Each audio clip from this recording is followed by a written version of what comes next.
Electronic voting machine ప్రజలు పార్టీల తలరాతలను decide చేసే మెషిన్ ఇది. అలాంటి ఈవీఎంల పనితీరుపై ఇప్పుడు కొత్త డౌట్స్ మొదలయ్యాయి. మామూలుగానే ఈవీఎంల పనితీరుపై ఎప్పటి నుంచో డౌట్స్ ఉన్నాయి అని రకరకాల అనుమానాలు వ్యక్తం చేస్తూ ఉంటారు. ఇప్పుడు తాజాగా ఎవరికి ఓటు వేసినా ఓటు బీజేపీకే పడుతుంది అని ఆరోపణ వస్తోంది. కానీ ఈ ఆరోపణలను మరింత పెంచింది కేరళ ఘటన. ఇందుకే కేరళలో ఏం జరిగింది, అందులో నిజమెంత, గ్రౌండ్ రియాలిటీ ఏంటి? ముందుగా అసలు కేరళలో ఏం జరిగిందో తెలుసుకుందాం. కేరళలోని కాసరగోడ్ లోక్సభ నియోజకవర్గంలో బుధవారం మాక్ పోలింగ్ నిర్వహించారు. అంటే పోలింగ్కి ముందు ఆ పోలింగ్ ఎలా నిర్వహించాలనే దానికి సంబంధించి మాక్ పోలింగ్, అంటే ఫేక్ పోలింగ్ చేస్తూ ఉంటారు వాళ్ళ ప్రాక్టీస్ కోసం. సో అదే మాక్ పోలింగ్. ఇందులో 4 ఈవీఎం మెషిన్లు ఈ పంచాయతీకి కారణమయ్యాయి. మామూలుగా బీజేపీకి వేసిన ఓట్ల కంటే ఎక్కువ కౌంట్ చూపించాయి ఈ మెషిన్లు. అంటే 10 ఓట్లు బీజేపీకి, 4 ఓట్లు కాంగ్రెస్కి వేస్తే 14 ఓట్లు బీజేపీకి చూపించాయి. ఈ విషయాన్ని గమనించిన ఎల్డీఎఫ్, యూడీఎఫ్ పార్టీ అభ్యర్థుల ఏజెంట్లు వెంటనే ఈ విషయాన్ని అధికారులకు ఫిర్యాదు చేశారు. ఇన్నాళ్లు తాము చేస్తున్న ఆరోపణలు ఇప్పుడు రుజువయ్యాయంటూ తీవ్ర వ్యాఖ్యలు చేశారు. కాసరగోడ్ నియోజకవర్గంలో నోటాతో కలిపి 10 గుర్తులున్నాయి. ఒకసారి బీజేపీ గుర్తైన కమలం పువ్వుపై ప్రెస్ చేస్తే వీవీప్యాట్లో 2 ఓట్లు నమోదవుతున్నాయనేది నేతల ఆరోపణ. మరే ఇతర పార్టీల గుర్తులకు ఇలా జరగడం లేదని, ఒక్క బీజేపీకే ఇలా జరుగుతుందని అంటున్నారు. ఎన్నికలు ప్రారంభమవుతున్న ఈ సమయంలో దేశవ్యాప్తంగా ఈవీఎం మెషిన్లు, వీవీప్యాట్లపై మళ్లీ కొత్త అనుమానాలకు తెరలేపాయి ఈ ఘటనలో జరిగినటువంటి పరిస్థితులు. కేరళ ఘటనను కాసేపు పక్కన పెడదాం. ఇప్పుడు సుప్రీంకోర్టు దగ్గరకు వద్దాం. ఎన్నికల్లో ఈవీఎంలను ఉపయోగించడం అనేక అవకతవకలకు దారితీస్తుందంటూ పిటిషన్లు వచ్చాయి. ఈ పిటిషన్లో హైలైట్ పాయింట్స్ ఏంటంటే, Bharat electronics limited, electronics corporation of India అనే 2 ప్రభుత్వ సంస్థల డైరెక్టర్లు బీజేపీతో టైఅప్ అయ్యారు. ఈ 2 సంస్థలు బీజేపీకి అనుకూలంగా పనిచేసేలా వారు ప్రయత్నిస్తున్నారు. 2019 ఎన్నికల తర్వాత పార్లమెంటరీ కమిటీ ఈవీఎంలలో అవకతవకలను గుర్తించింది. ఎలక్షన్ కమిషన్ దీనిపై నోరు మెదపడం లేదు. ఇలా మరికొన్ని ఆరోపణలు ఉన్నాయి. పిటిషన్లో చాలా ఆరోపణలు చేశారు. వీటిపైన అత్యున్నత న్యాయస్థానం విచారణ జరుపుతోంది. ఇలాంటి సమయంలోనే కేరళలో ఈ ఘటన జరిగింది. కేరళలో జరిగిన ఈవీఎం ఘటనపై అత్యున్నత ధర్మాసనం కూడా ఫోకస్ చేసింది. వెంటనే ఏం జరిగిందో డీటెయిల్డ్ రిపోర్ట్ ఇవ్వాలని ఈసీ తరపు లాయర్కు ఆర్డర్ వేసింది.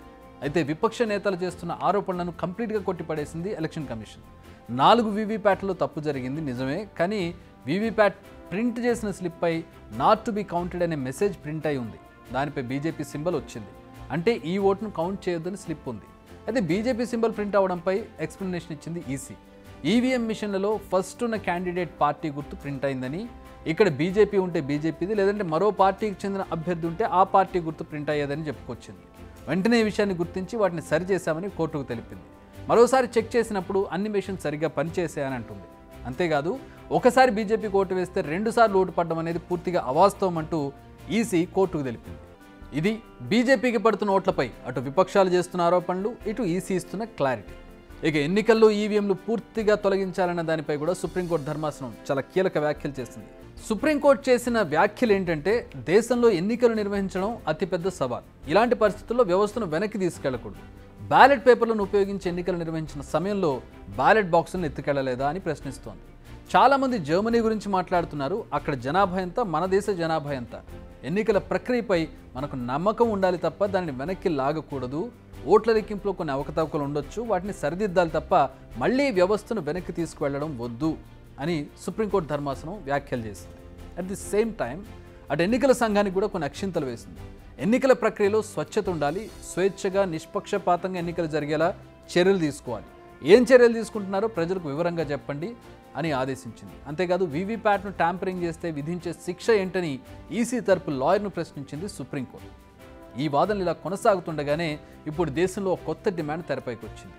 ఓటు వేసిన తర్వాత ఫిజికల్గా వీవీప్యాట్ స్లిప్ అందించాలి. వాళ్ళు వేసిన పార్టీకి ఓటు పడిందని ఓటర్ నిర్ధారించుకున్న తర్వాత దాని బ్యాలెట్ బాక్స్లో వేయాలి. సో ఓటర్ తాను అనుకున్న పార్టీకి ఓటు వేశాడా లేదా అన్నది క్లారిటీ వస్తుంది. దీనివల్ల ఓట్లు 2 రికార్డ్ అవుతాయి. ఈ 2 లెక్క సరిచూసిన తర్వాత ఫలితాలను ప్రకటించాలి. ఇది ఇప్పుడు దేశవ్యాప్తంగా వినిపిస్తున్న డిమాండ్. లాస్ట్ ఇయర్ ఇండియా కూటమి నేతలు కూడా ఇదే డిమాండ్ చేశారు. దీనివల్ల ఫలితాల ప్రకటన కాస్త లేట్ అవుతుంది కావచ్చు, కానీ పక్కాగా రిజల్ట్స్ వస్తాయన్న చర్చ ఉంది. కానీ దీనిపై ఈసీ నోరు మెదపడం లేదు. ప్రస్తుతం సుప్రీంకోర్టులో జరుగుతున్న విచారణలో ఈ అంశం కూడా రాబోతోంది. మరి దీనిపై సుప్రీంకోర్టు ఎలాంటి నిర్ణయం తీసుకుంటుంది అనేది ఇప్పుడు ఇంట్రెస్టింగ్గా మారింది.